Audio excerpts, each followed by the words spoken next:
As the earliest suspicion of dawn appeared on Sunday morning, Huck came groping up the hill and rapped gently at the old Welshman's door. The inmates were asleep, but it was a sleep that was set on a hair-trigger, on account of the exciting episode of the night. A call came from a window. "Who's there?" Huck's scared voice answered in a low tone. "Please let me in. It's only Huck Finn." "It's a name that can open this door night or day, lad, and welcome." These were strange words to the vagabond boy's ears, and the pleasantest he had ever heard. He could not recollect that the closing word had ever been applied in his case before. The door was quickly unlocked, and he entered. Huck was given a seat, and the old man and his brace of tall sons speedily dressed themselves. "Now, my boy, I hope you're good and hungry, because breakfast will be ready as soon as the sun's up, and we'll have a piping hot one, too. Make yourself easy about that.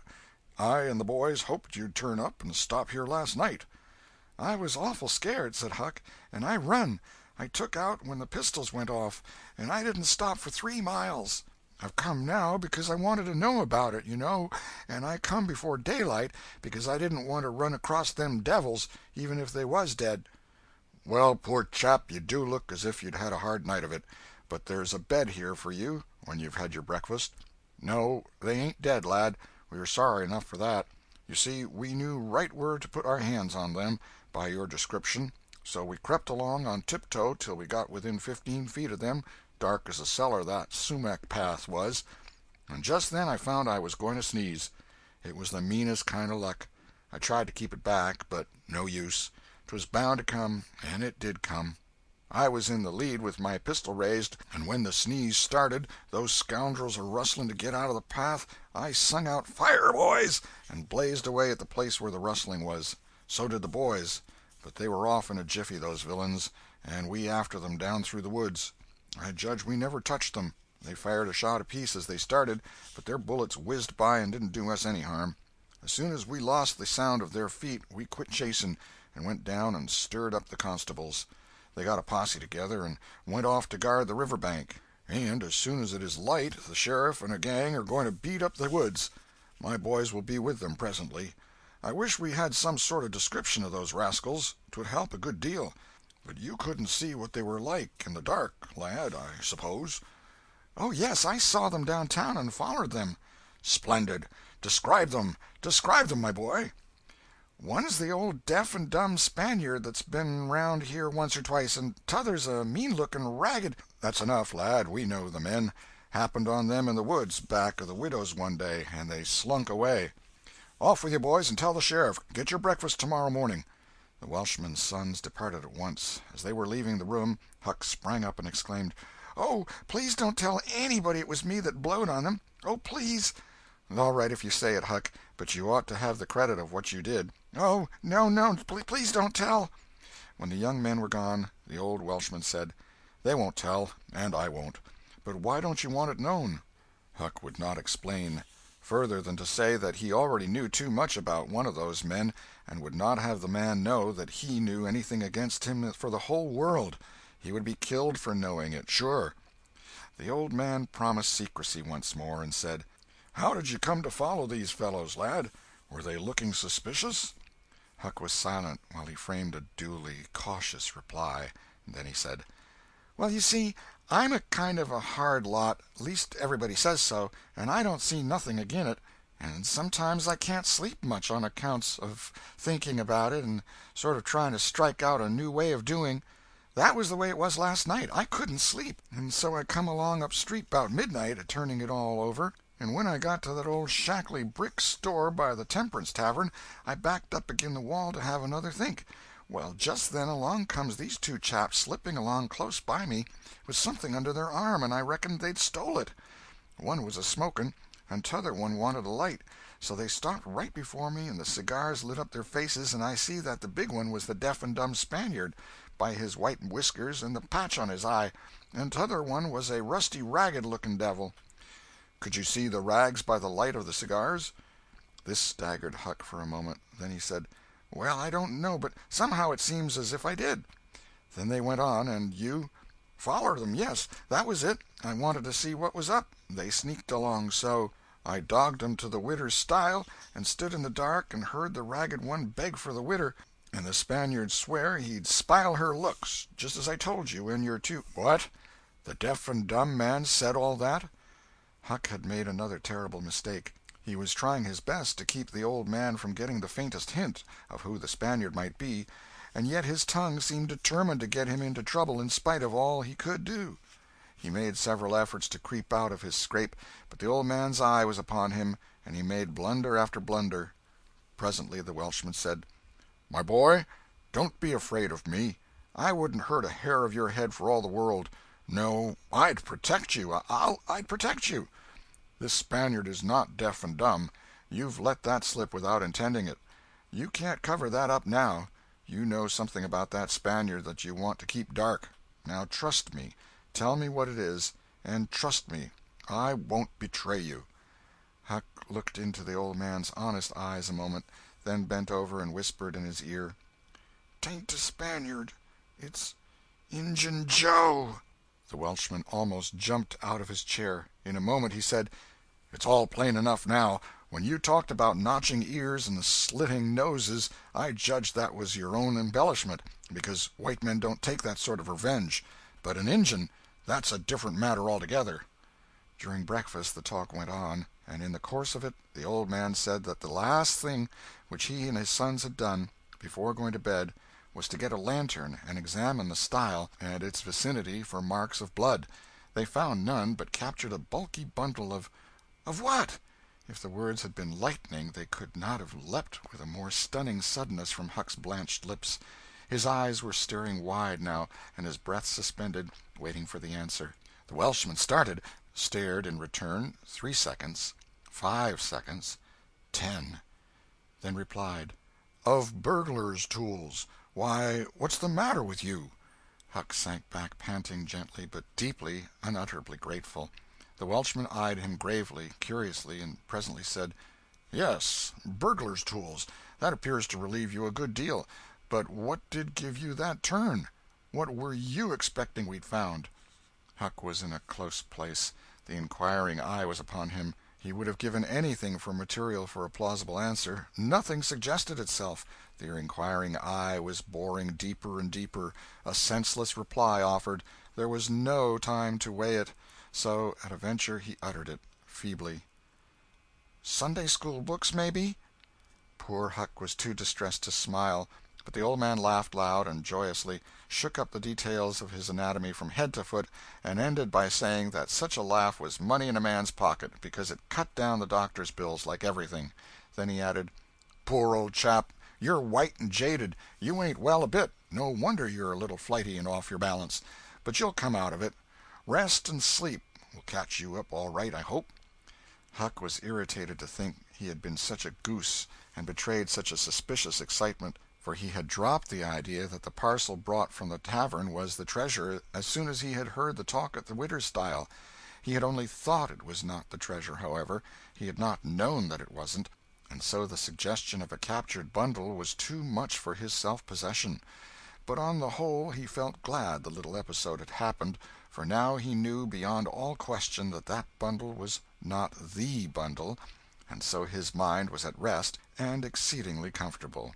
In fact, everything seemed to be drifting just in the right direction now. The treasure must be still in number 2. The men would be captured and jailed that day, and he and Tom could seize the gold that night without any trouble or any fear of interruption. Just as breakfast was completed there was a knock at the door. Huck jumped for a hiding-place, for he had no mind to be connected even remotely with the late event. The Welshman admitted several ladies and gentlemen, among them the Widow Douglas, and noticed that groups of citizens were climbing up the hill to stare at the stile. So the news had spread. The Welshman had to tell the story of the night to the visitors. The widow's gratitude for her preservation was outspoken. "Don't say a word about it, madam. There's another that you're more beholden to than you are to me and my boys, maybe, but he don't allow me to tell his name. We wouldn't have been there but for him." Of course this excited a curiosity so vast that it almost belittled the main matter, but the Welshman allowed it to eat into the vitals of his visitors, and through them be transmitted to the whole town, for he refused to part with his secret. When all else had been learned, the widow said: I went to sleep reading in bed and slept straight through all that noise. Why didn't you come and wake me?" "We judged it weren't worth while. Those fellows weren't likely to come again. They hadn't any tools left to work with, and what was the use of waking you up and scaring you to death? My 3 negro men stood guard at your house all the rest of the night. They've just come back." More visitors came, and the story had to be told and retold for a couple of hours more. There was no Sabbath school during day school vacation, but everybody was early at church.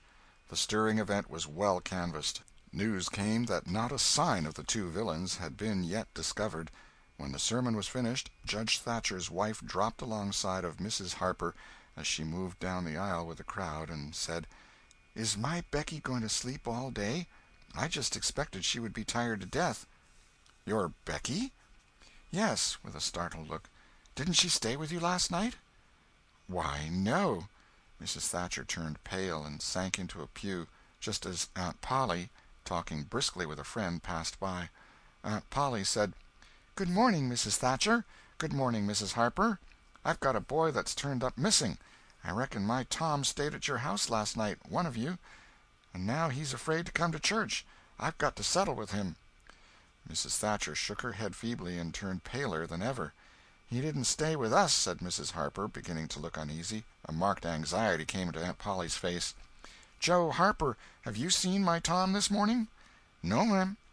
"When did you see him last?" Joe tried to remember, but was not sure he could say. The people had stopped moving out of church. Whispers passed along, and a boding uneasiness took possession of every countenance. Children were anxiously questioned, and young teachers. They all said they had not noticed whether Tom and Becky were on board the ferryboat on the homeward trip. It was dark. No one thought of inquiring if anyone was missing. One young man finally blurted out his fear that they were still in the cave. Mrs. Thatcher swooned away. Aunt Polly fell to crying and wringing her hands. The alarm swept from lip to lip, from group to group, from street to street, and within 5 minutes the bells were wildly clanging and the whole town was up. The Cardiff Hill episode sank into instant insignificance, the burglars were forgotten, horses were saddled, skiffs were manned, the ferryboat ordered out, and before the horror was half an hour old 200 men were pouring down high road and river toward the cave. All the long afternoon the village seemed empty and dead. Many women visited Aunt Polly and Mrs. Thatcher and tried to comfort them. They cried with them, too, and that was still better than words. All the tedious night the town waited for news. But when the morning dawned at last, all the word that came was, "Send more candles, and send food." Mrs. Thatcher was almost crazed, and Aunt Polly also. Judge Thatcher sent messages of hope and encouragement from the cave, but they conveyed no real cheer. The old Welshman came home toward daylight, spattered with candle grease, smeared with clay, and almost worn out. He found Huck still in the bed that had been provided for him, and delirious with fever. The physicians were all at the cave, so the Widow Douglas came and took charge of the patient. She said she would do her best by him, because whether he was good, bad, or indifferent, he was the Lord's, and nothing that was the Lord's was a thing to be neglected. The Welshman said Huck had good spots in him, and the widow said, "You can depend on it. That's the Lord's mark. He don't leave it off. He never does. Puts it somewhere on every creature that comes from his hands." Early in the forenoon, parties of jaded men began to straggle into the village, but the strongest of the citizens continued searching. All the news that could be gained was that remotenesses of the cavern were being ransacked that had never been visited before, that every corner and crevice was going to be thoroughly searched, that wherever one wandered through the maze of passages, lights were to be seen flitting hither and thither in the distance, and shoutings and pistol-shots sent their hollow reverberations to the ear down the somber aisles. In one place, far from the section usually traversed by tourists, the names Becky and Tom had been found traced upon the rocky wall with candle smoke, and near at hand a grease-soiled bit of ribbon. Mrs. Thatcher recognized the ribbon and cried over it. She said it was the last relic she would ever have of her child, and that no other memorial of her could ever be so precious, because this one parted latest from the living body before the awful death came. Some said that now and then in the cave a far-away speck of light would glimmer, and then a glorious shout would burst forth, and a score of men go trooping down the echoing aisle, and then a sickening disappointment always followed. The children were not there. It was only a searcher's light. 3 dreadful days and nights dragged their tedious hours along, and the village sank into a hopeless stupor. No one had heart for anything. The accidental discovery just made, that the proprietor of the Temperance Tavern kept liquor on his premises, scarcely fluttered the public pulse, tremendous as the fact was. In a lucid interval, Huck feebly led up to the subject of taverns, and finally asked, dimly dreading the worst, if anything had been discovered at the Temperance Tavern since he had been ill. "Yes," said the widow. Huck started up in bed, wild-eyed. "What? What was it?" "Liquor, and the place has been shut up." "Lie down, child. What a turn you did give me. Only tell me just one thing, only just one, please. Was it Tom Sawyer that found it?" The widow burst into tears. "Hush, hush, child, hush. I've told you before, you must not talk. You are very, very sick." Then nothing but liquor had been found. There would have been a great powwow if it had been the gold. So the treasure was gone forever, gone forever. But what could she be crying about? Curious that she should cry. These thoughts worked their dim way through Huck's mind, and under the weariness they gave him he fell asleep. The widow said to herself, "There, he's asleep, poor wreck. Tom Sawyer find it. Pity but somebody could find Tom Sawyer. Ah, there ain't many left now that's got hope enough, or strength enough either, to go on searching." End of chapter 30.